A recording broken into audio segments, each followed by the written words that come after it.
You are listening to the Vibrant Life Podcast, Episode 8. The Vibrant Life.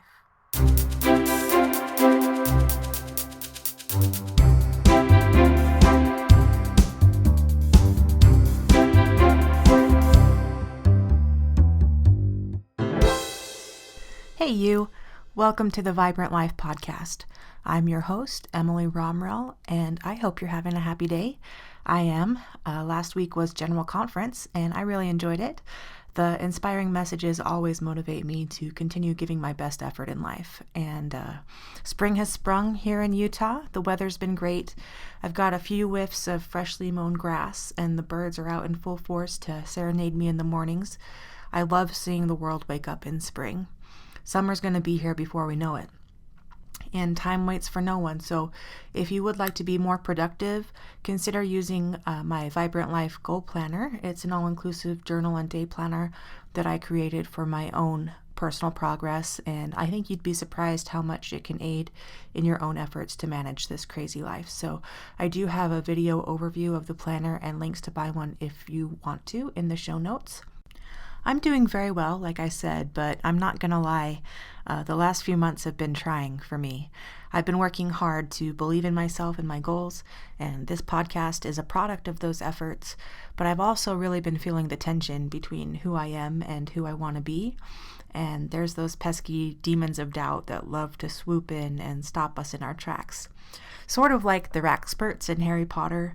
Wrackspurts are invisible beings that get into your brain, leaving you confused and unable to focus. I guess J.K. Rowling knows what she's writing about, right? So today we're going to be discussing resistance. Resistance is a powerful force, and though we tend to view it negatively, it's actually a super beneficial part of life. Think about resistance training for a minute. Most of us use weights or resistance bands to exercise at some point. Cardio workouts are important too, but the point of resistance training is that it builds muscle.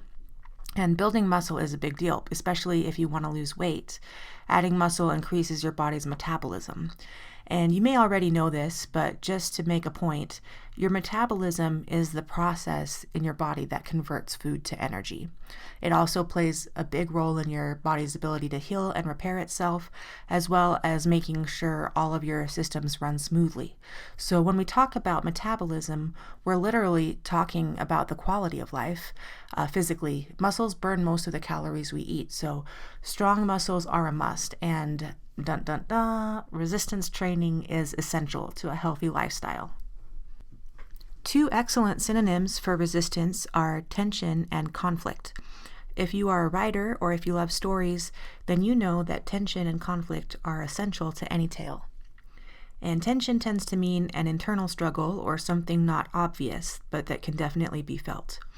It could be guilt from telling a lie, the romantic tension between characters, or unmet expectations. Conflict is outright opposition. It could be like a physical fight, an adversary that you have to outmaneuver, or even the weather could be conflict preventing you from getting where you need to go. The point is that if you don't have tension and conflict, then you don't have a story. You may have what's called an anecdote, which is just something that happens, but you only truly have a story when there's some kind of transformation, right? So you were happy, now you're sad. Or you were alone, now you belong to a group. You were lost, and now you're found. And there can be no transformation without tension or conflict, or AKA resistance. Just like physical muscles need resistance to stretch and grow, resistance in stories creates the change needed to get from A to B. So it's really important. One of the best teachers of resistance is Stephen Pressfield. He's a talented fiction writer, but is probably best known for his nonfiction works about writing and being an artist. I like his whole series, but The War of Art, Break Through the Blocks and Win Your Inner Creative Battles is my favorite. The title of this book is a reference to The Art of War by Sun Tzu, which is also excellent and has similar principles. But in The War of Art, Pressfield's definition of resistance is exquisite, and I'm just going to read you a few excerpts from the book because he says it so well. Resistance is the most toxic force on the planet. To yield to resistance deforms our spirit. It stunts us and makes us less than we are and were born to be. If you believe in God, and I do, you must declare resistance evil, for it prevents us from achieving the life God intended when He endowed each of us with our own unique genius. Genius is a Latin word. The Romans used it to denote an inner spirit, holy and inviolable, which watches over us, guiding us to our calling. A writer writes with his genius, an artist paints with hers. Everyone who creates operates from this sacramental center. It is our soul's seat, the vessel that holds our being and potential, our star's beacon and Polaris. And a little bit later, he gives this example. You know, Hitler wanted to be an artist. At 18, he took his inheritance, 700 kronen, and moved to Vienna to live and study. He applied to the Academy of Fine Arts and later to the School of Architecture. Ever see one of his paintings? Neither have I. Resistance beat him. Call it an overstatement, but I'll say it anyway. It was easier for Hitler to start World War II than face a blank canvas. There are links to buy this book in the show notes. You won't regret getting a copy. I obviously can't read the whole book to you, but I do want to repeat Pressfield's list, Resistance's Greatest Hits. The following is a list, in no particular order, of those activities that most commonly elicit resistance. 1. The pursuit of any calling in writing, painting, music, film, dance, or any creative art, however marginal or unconventional. 2. The launching of any entrepreneurial venture or enterprise, for profit or otherwise. 3. Any diet or health regimen. 4. Any program of spiritual advancement. 5. Any activity whose aim is tighter abdominals. 6. Any course or program designed to overcome an unwholesome habit or addiction. 7. Education of any kind. 8. Any act of political, moral, or ethical courage, including the decision to change for the better some unworthy pattern of thought or conduct in ourselves. 9. The undertaking of any enterprise or endeavor whose aim is to help others. 10. Any act that entails the commitment of the heart. The decision to get married, to have a child, to weather a rocky patch in a relationship. 11. The taking of any principled stand in the face of adversity. In other words, any act that rejects immediate gratification in favor of long-term growth, health, or integrity. Or, expressed another way, any act that derives from our higher nature instead of our lower. Any of these will elicit resistance. So all of that is from Steven Pressfield, and you really should read the book. It's only 165 pages long, but it'll change your life, I promise. And the point is, anytime you put in the effort to better yourself or to live up to your higher nature, you will encounter resistance. When this happens, we often choose to see resistance as a red flag that stops us from continuing the fight. Don't do it, guys. Rather than see this like that, see the struggle as a signpost that you are on the right path. You are climbing the mountain of self-discovery and personal development. It's not easy, but it's not supposed to be. This is life. In the Church of Jesus Christ of Latter-day Saints, we believe that there must be opposition in all things. One of our scriptures in the Book of Mormon talks about this. So Lehi is a prophet in the Book of Mormon who was giving his sons some last words of wisdom before he dies. And he explains why opposition is so critical. For it must needs be that there is an opposition in all things. If not so, my firstborn in the wilderness, righteousness could not be brought to pass, neither wickedness, neither holiness nor misery, neither good nor bad. Wherefore all things must needs be a compound in one.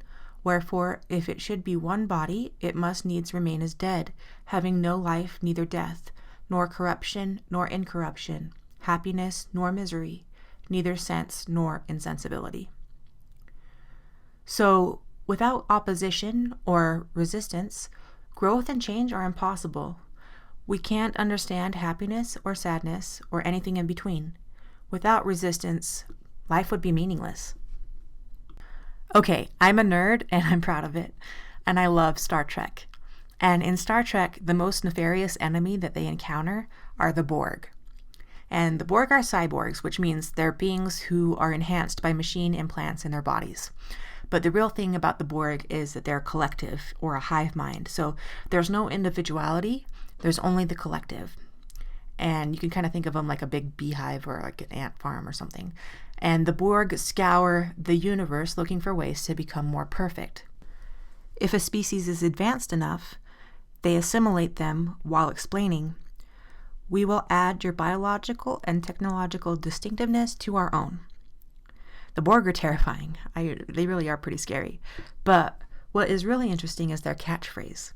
Resistance is futile. Fascinating, right? It's one of the biggest lies ever. There are many times in life where we're told that resistance is futile. Big organizations don't want to be challenged.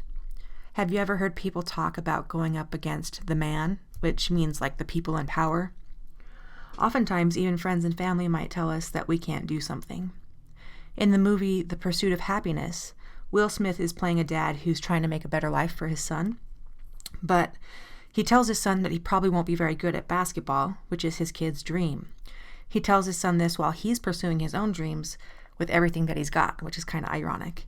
But he catches himself and then advises, "Don't let anyone tell you you can't do something. Not even me." It's a good reminder. Resistance is an indication that you are on a good path and you should move forward. Think of all the peaceful resistors who have changed the world.